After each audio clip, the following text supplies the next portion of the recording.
Danger zone यानी एक ऐसी जोन जहां पर खतरा है, और ऐसे ही कुछ स्टॉक्स हम आपको बताते हैं। मेरी सहयोगी साक्षी मौजूद है ऐसा एक स्टॉक लेकर, कमजोर नतीजों का असर जिन पर पड़ सकता है। साक्षी बताएं, आज कौन सी कंपनी आपने पिक करी है? शुक्रिया पल्लवी। आज जो कंपनी में लेकर आई हूँ वो है travel and tours company Coxon Kings की। हम यहाँ पर बात कर रहे हैं, फाइनेंशियल्स काफ़ी कंसर्निंग फैक्टर रहे हैं कंपनी के। अगर आप Q4 की ही परफॉर्मेंस देखेंगे तो कंपनी मुनाफे से घाटे में आई है ईयर ऑन ईयर, तो यहाँ पर एक बड़ा फैक्टर है। साथ ही आप देखिए Q4 में कंपनी को 305 करोड़ का घाटा हुआ है, काफ़ी बड़ी मात्रा में ये घाटा होते हुए नजर आया है। लगातार बीते 3 तिमाहियों से आप देखेंगे तो नतीजों पर दबाव जारी रहा है और इस क्वार्टर में कंपनी घाटे में आते हुए नजर आई। 3 तिमाहियों से अगर आप ऑपरेटिंग मुनाफा भी देखेंगे तो वहां पर भी 93% तक रिडक्शन देखने को मिला है, जो कि एक और कंसर्निंग फैक्टर है। साथ ही आप देखिए अदर एक्सपेंसेस जो हैं कंपनी के वो लगातार बढ़ते हुए नजर आए हैं। बीती 4 तिमाहियों से यहां पर इजाफा देखने को मिला है और बीते 1 साल में अगर आप देखेंगे तो अन्य खर्च में करीब करीब डबल यानी कि दुगना यहां पर ज्यादा बढ़त देखने को मिल चुकी है।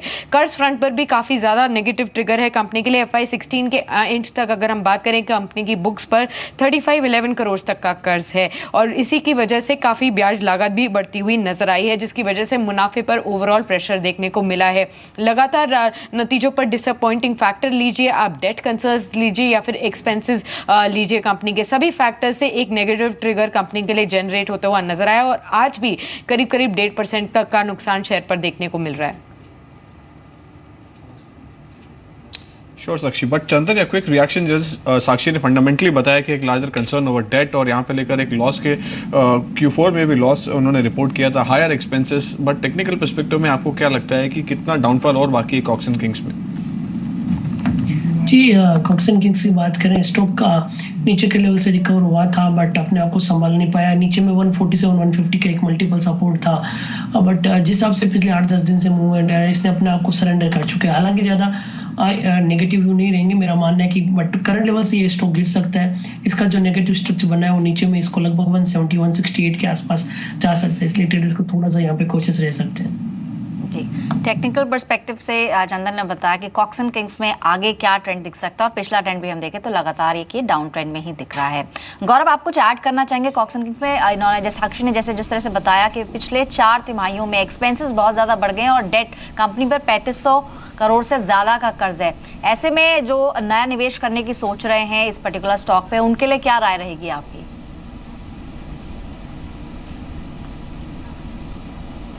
देखिए, हमारे हिसाब से ना कहते हैं अभी इस लेवल के ऊपर इस स्टॉक को अवॉइड करना चाहिए, क्योंकि बहुत हाई पी मल्टीपल स्टॉक ये ऑलरेडी है, बुक वैल्यू से भी काफ़ी ज़्यादा ऑलरेडी चल रहा है। सो जब हम फंडामेंटल्स के अंदर भी थोड़े से निराशाजनक रिजल्ट्स देख रहे हैं और हैवी पी मल्टीपल पे ये स्टॉक ऑलरेडी अवेलेबल है, तो डेफिनेटली इन लेवल्स के ऊपर तो एक बार अवॉइड करना चाहिए। अगर फाइनेंशियल से वापस इंप्रूवमेंट दिखाई देना चालू होते हैं उस टाइम हो सकता है वापस कुछ व्यू में चेंज आए।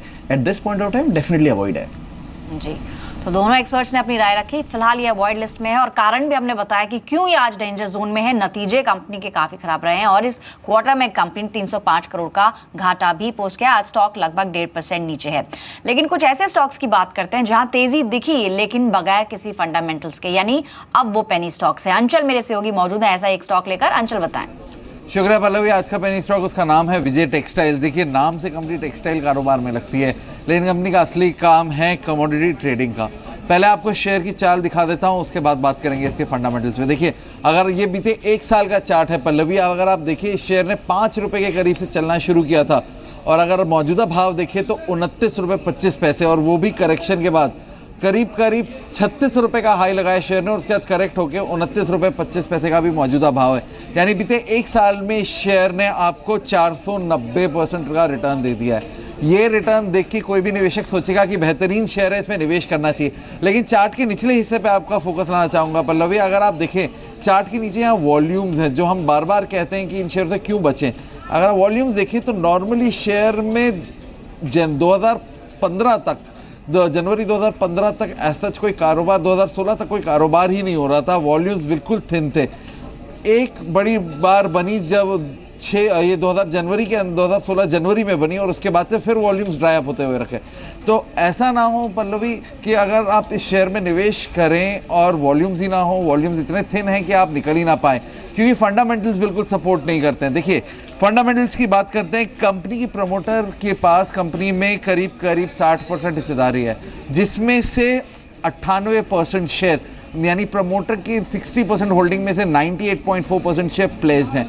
तो कहीं ना कहीं प्रमोटर के पास अब शेयर बचे ही नहीं। अगर कल को कंपनी को रकम जुटानी पड़े तो शेयर ही नहीं है जिसके अगेंस्ट वो रकम जुटा पाएंगे। साथ ही कंपनी की मार्केट कैप अगर आप देखें तो उसके कंपैरिजन में कंपनी के ऊपर 5 गुना ज़्यादा कर्ज है। टोटल आय का करीब 15% कंपनी अपनी ब्याज भुगतान के तौर पे करती है। बहुत ज़्यादा डेट बर्डन है कंपनी पर, heavy dividend pay out, heavy interest पे कॉस्ट पे आउट है, तो उसका इम्पैक्ट नतीजों पे से तौर पे आ रहा है। और इंटरेस्टिंग एस्पेक्ट ये है कि कंपनी को Q4 में मुनाफा हुआ है अगर आप देखें, लेकिन मुनाफा इसलिए नहीं हुआ है पल्लवी की कंपनी की सेल्स बेहतरीन रही है। मुनाफा सिर्फ इसलिए हुआ क्योंकि कंपनी की अदर इनकम और टैक्स राइट बैक की वजह से हुआ। अगर आप ऐसा देखें तो कंपनी की सेल्स के मुकाबले खर्च बेहद ज़्यादा है। तो विजय टेक्सटाइल एक ऐसा शेयर है, प्रमोटर की होल्डिंग 95% से ज़्यादा की होल्डिंग प्लेस्ड है। कंपनी का कारोबार मोरलेस ठप पड़ा हुआ है। और साथ ही साथ अगर आप शेयर वॉल्यूम्स देखें और चार्ट मूवमेंट देखें, एक ऐसा शेयर है अगर आप खरीदते हैं आप फंस सकते हैं क्योंकि बेहद थिन वॉल्यूम्स के साथ इसमें कामकाज होता है। श्योर, बहुत बहुत धन्यवाद अंचल। इनफैक्ट गौरव, एक क्विक रिएक्शन, जैसे कल अंचल ने हाईलाइट किया था India infra space and today he has bot Vijay textile. So larger, it's not in the business of textile but एक कमोडिटी ट्रेडर है और यहाँ से लेकर एक बहुत बड़ा फंडामेंटली एक बहुत बड़ा हर्डल भी है। But the only thing is seen in the share price, it has risen from 5 to 30 odd levels. कितना इंपॉर्टेंट होता है रिटेल इन्वेस्टर्स को समझाना कि फंडामेंटल लेस काउंटर्स में नहीं इन्वेस्ट करना चाहिए और ऐसे स्टॉक से दूर रहना चाहिए।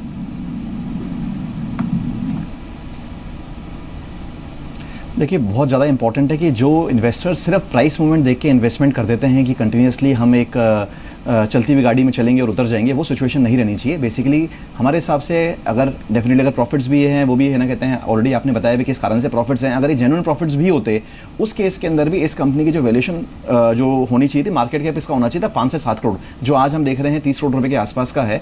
प्रमोटर इसके अंदर अगर सारे के सारे शेयर्स ऑलमोस्ट ये प्लेज वो उसके अंदर है ही नहीं। तो एक छोटी कंपनी जो एक ट्रेडिंग करती है, प्रॉफिट कमाती नहीं है और जिसका शेयर अगर कंटिन्यूस चल रहा है, तो समझाने वाली बात ही नहीं है कि आपको इसके अंदर इन्वेस्टमेंट करना चाहिए या नहीं करना चाहिए। क्लियर कट अवॉइड ये स्टॉक है, आप बिल्कुल भी ट्रैप नहीं हो इस तरह के स्टॉक के अंदर।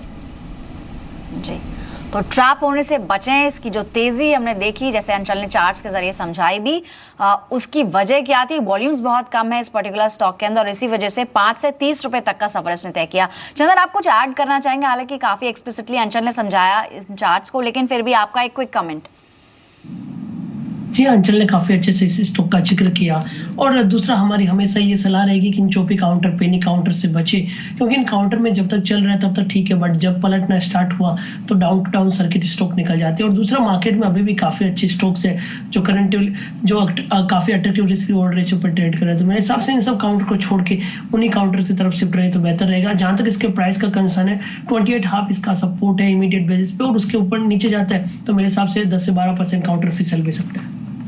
जी, तो कोई कमेंट? टेक्निकली भी इस एस्पेक्ट पे समझा हमने कि क्यों ये डेंजर जोन में है और अगर आज आप इसमें निवेश करना चाह रहे हैं या निवेशक हैं तो इसमें से तुरंत निकल जाना ही आपके लिए बेहतर होगा। लेकिन अब बात करते हैं जीएसटी बिल की।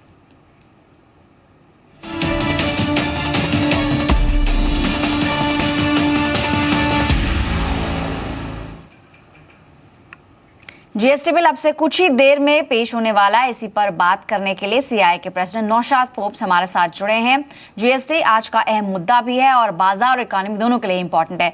मिस्टर नौशाद फोर्ब्स, आपका बहुत बहुत स्वागत है कार्यक्रम में। सबसे पहला सवाल तो मेरा यही होगा कि जीएसटी का इंडस्ट्री पर कितना बड़ा असर आप देख रहे हैं? So it's very good to see GST now happening. It's truly a transformative tax for the economy and for the country. And it's I think we should start actually by really being very appreciative of both the government for persevering to see the GST through, and indeed the opposition for working constructively with the government to make the tax happen and to make indeed a better tax happen at the end of the day with the right kinds of provisions in it. This is truly a transformative tax. It will make things much more efficient for industry to operate. It will make things much more easy and transparent for tax collection. And even though a few items are being left out and it's not a perfect tax, it's good to start, they say that the perfect is the enemy of the good. It's good to start with something that's good and then we'll make it perfect as we go along and include remaining items in the GST scope also. Sure sir, but going forward जो GST का जो मौजूदा स्वरूप है, क्या आप उससे संतुष्ट है और you want any amendments? If you can just elaborate on that. Well, we think that the important things have been addressed. You know, there was this, I think one of the critical changes that was made was to get rid of this 1% tax on interstate transfers. That 1% tax would have been very dilutionary of the impact of GST, because, you know, the whole point of GST is that you should have no cascading taxes. And so that the important thing of having no cascading taxes is you should have no tax where you do not get a full offset. In fact mister Forbes, ऐसा माना जा रहा है कि GST अगर implement होता है तो जीडीपी में लगभग 2% तक की एक इंक्रीज, एक ग्रोथ देखने को मिलेगी. सीआई का टेक क्या है इस पर? Actually, a study that we did in CI some years ago, where we estimated that the growth rate of the country would go up by 1.5 to 2% as a result of GST, and we stand by that estimate. We think that the growth can improve. It will improve for two reasons. First, there are some short-term benefits. You know, today you waste a lot of time and effort as a company in dealing with different tax authorities, in lines of trucks at state borders, in different forms and different requirements that different state governments have. So there's an immediate benefit as all of this gets made into one more transparent and simpler system. That's the immediate benefit.